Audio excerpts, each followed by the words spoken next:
अपनी संस्कृति के बारे में बताएंगे और हम सबको गौरव होना चाहिए। हम सब दुबई में तो बैठे ही हैं, पर प्रियजनों, हमारी आत्माओं, हम लोगों को गौरव होना चाहिए। हम लोग उस संस्कृति से हैं जहां अहिंसा परमो धर्मा की बात की जाती है।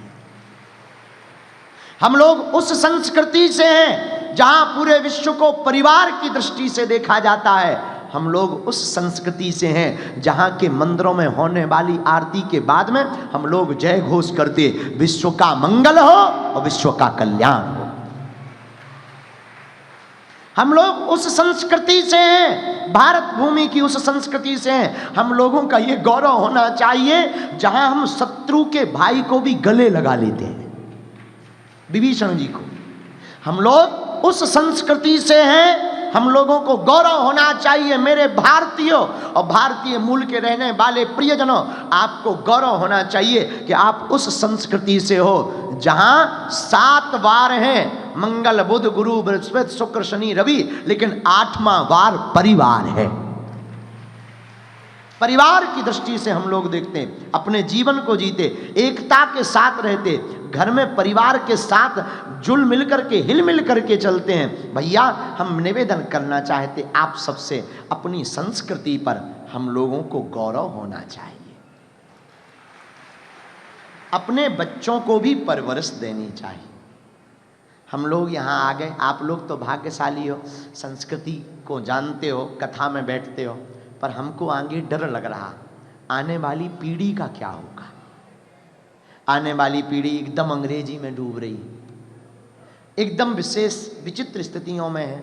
उसे माता पिता से मतलब नहीं, सम्मान करना नहीं जानती, गुरु का महत्व नहीं जानती। हम आपसे प्रार्थना करेंगे, आप विदेशी धरती पर रहो, लेकिन अपनी भगवत गीता रामचरितमानस को अपने बच्चों को पढ़ाना मत भूल जाना। प्रणाम करना मत भूल जाना। आप प्रणाम करोगे तो आपके बच्चे प्रणाम करेंगे, और ये बच्चों को शिक्षा दे करके जाना। आप अपने बच्चों को यह शिक्षा और सलाह दे करके जाना। क्यों? क्योंकि अगर आपकी संस्कृति जीवित रहेगी तो आपके संस्कार जीवित रहेंगे, आपका अस्तित्व जीवित रहेगा, वरना आप कहीं के नहीं रहेंगे। इसलिए हम लोगों का पहला कर्तव्य है अपनी संस्कृति की रक्षा करना। दूसरा कर्तव्य, यहाँ पर आने के बाद एक सबसे बड़ी दिक्कत होती विदेश में, परिवार नहीं बचता, दूरी हो जाती, इतनी दूरी हो जाती कि हम लोग अलग अलग। आजकल भाई भाई को नहीं देखता, भाई भाई को मारने पे तुले हुए। हम प्रार्थना करेंगे, ऐसा जीवन जीने का कोई मतलब नहीं, ऐसी संपत्ति का कोई मतलब नहीं, जिसमें भैया एक अपने प्रभु श्री राम थे जिन्होंने भरत को राजा बनाने के लिए वन का राज्य स्वीकार किया।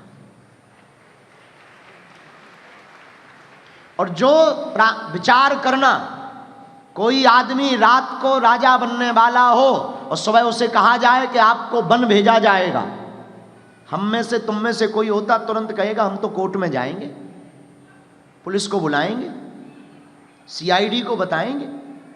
ऐसा कैसे हो सकता है? हाँ, कल रात को तो हम राजा बन रहे थे, सुबह सुबह ऐसा कैसे हो गया? हम नहीं छोड़ने वाले हैं। लेकिन देखो कितना अद्भुत सौहार्द है, कितना अद्भुत प्रेम है, कितना अद्भुत संकेत है। अपने भाई के लिए राजगद्दी का त्याग कर दिया और वो वन को चले गए।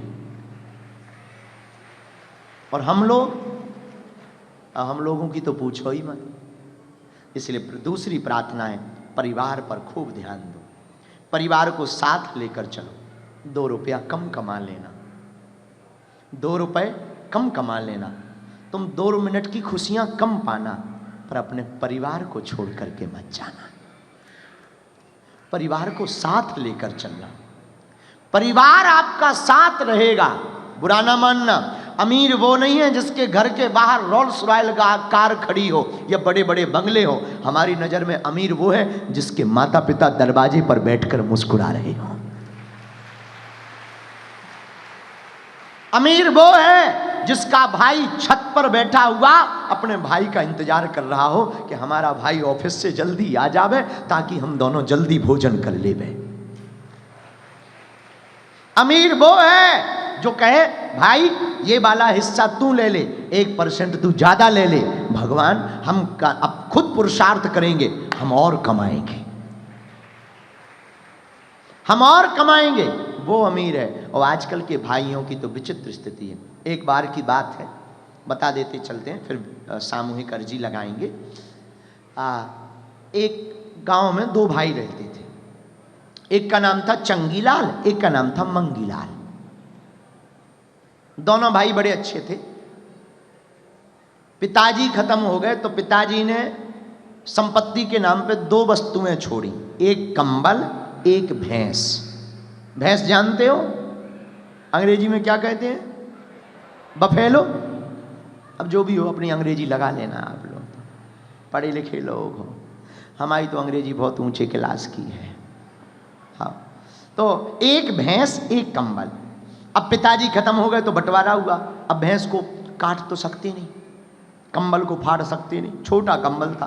तो भाई ने, बड़े भाई ने बंटवारा किया, वो होशियार था, छोटा भाई सीधा साधा था। बोले सुनो, आगे का हिस्सा भैंस का तुम्हारा, पीछे का हमारा।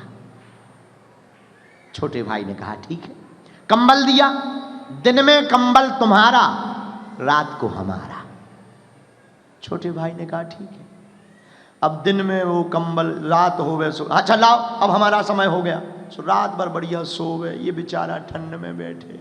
छोटा भाई, सुबह हो गए, लो अब तुम्हारा समय आ गया, तुम कंबल ले लो। अब दिन में कौन सोवे?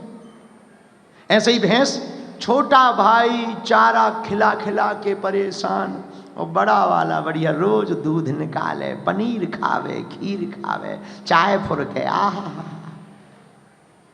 अब कई दिनों से हैरान, हम दुबई आए तो हमसे मिले दोनों भाई। बोले गुरु जी आपकी बड़ी कृपा। छोटा भाई बोला हम तो बहुत परेशान हैं। हमका क्या हुआ? गुरु जी देखो तो हमें ना सोने मिलता ना कुछ खाने मिलता, बड़ी दुर्दशा है। हमने उसे कान में एक मंत्र दिया, और देखो कान में मंत्र कितना गजब का काम किया कि वो जैसे ही घर गया तो जैसे ही बड़ा भाई भैंस को लगाने के लिए, दोहने के लिए बैठा, सोई इसने लठ उठाया, 20-25 मुंह में मारे। तो भैंस ने एक लात मारी, सो बड़े भाई का बर्तन गिराओ, थोपड़ा फूट गया, मुंह में सूजन आ गई। बड़ा भाई नाराज, ये क्या बात हुई? हम जब दोहने बैठे तब क्यों तुमने पीटा? बोले तुम्हें क्या लेना देना, आगे का हिस्सा हमारा, हम चाहे घास खिलाएं चाहे लट्ठे खिलाएं, हमारी मर्जी। Who are you? पीछे का तुम्हारा है, अब तुम चाहे दूध दो और चाहे तुम भी लठ लगो। बड़ा भाई ने कहा ये तो बड़ा खतरनाक ज्ञान पा गया। धीरे से बोला बागेश्वर बाबा से तो नहीं मिला था? उसने कहा हाँ। अब रात हुई, बड़ा भाई सो गया, सुबह हुई, कंबल दिया, लो कंबल लो, तुम्हारा समय आ गया। छोटे भाई ने क्या किया, उसको पानी के बर्तन में भर दिया, कंबल को, पूरे दिन डला रहा। जब शाम हुई, बड़े भाई ने कहा लाओ हमारा समय हो गया, ले ले ये लो। मुंह रखो, ये क्या है? कंबल है, कंबल। ये गीला क्यों है? पानी में क्यों भिगा दिया इसको? है दिन हमारा, हम चाहे भिगाएं, चाहे सुखाएं, चाहे उड़ाएं, कुछ भी करें, दिन हमारा है। तब बड़े भाई को समझ में आ गया, उसने क्षमा मांगी और हाथ जोड़कर बोला भैया अब ऐसा मत करना, आज से आधी रात तक हम सोएंगे, आधी रात तुम सोना, और आधा दूध हम लेंगे, आधा दूध तुम लेना। ये हाल आज हर घर के भाई भाई का है, हर घर के भाइयों की यही दशा है। इसलिए पहला संकल्प आज के प्रवचन में लीजिए, अपनी संस्कृति बचाने का। क्या बचाने का? जोर से बोलो। अपनी संस्कृति। हमें यहाँ दुबई से सीखना है अपनी संस्कृति का। कितना अद्भुत संकल्प ये लोग अपना संयोजन करते हैं, संरक्षण करते हैं। हम लोगों को भी यह संकल्प लेना। दूसरा, परिवार पर हमें ध्यान रखना है, अपने परिवार को नहीं छोड़ना, परिवार को लेकर चलना। भले ही आपसे परिवार दूर हो, भारत में रहता हो ना, कभी विचार करना, आज तुम बड़े हो गए, विचार करना तुम्हारे माँ ने और तुम्हारे पिता ने तुम्हारे लिए कितना कष्ट उठाया। स्वयं गीले में सोई, तुम्हें सूखे में सुलाया, स्वयं रोती रही पर तुम्हें पढ़ाया बढ़ाया, तुम्हारे जीवन को धन्य किया।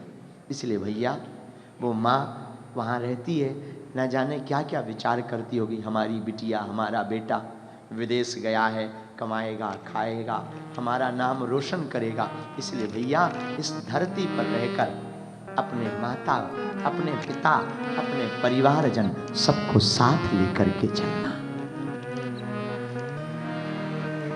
एकता के साथ रहना,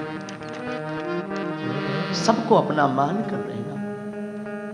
परदेश की भूमि में हमें सबको अपना मान कर चलना है। बड़ा बनना है तो परिवार को एक करके चलो, अपनी संस्कृति की रक्षा करके चलो। जागना है तो तीसरा सूत्र जागने के लिए, पहला सूत्र संस्कृति का संरक्षण, दूसरा सूत्र परिवार की एकता और तीसरा सूत्र अपने परिवार में आने वाली पीढ़ियों की ठीक से परवरिश, ठीक से परवरिश करवा। बहुत सावधानी पूर्वक याद रखना, जैसी संगत होगी वैसी ही रंगत होगी। हम जैसी संगत करेंगे हमारा स्वभाव वैसा ही हो जाएगा। संगत को सावधानी पूर्वक और भगवान को, प्रभु को, मालिक को धन्यवाद देना मत भूलना। उनको धन्यवाद, प्रभु को धन्यवाद दो, अपने मालिक को धन्यवाद दो, अपने आराध्य को धन्यवाद दो।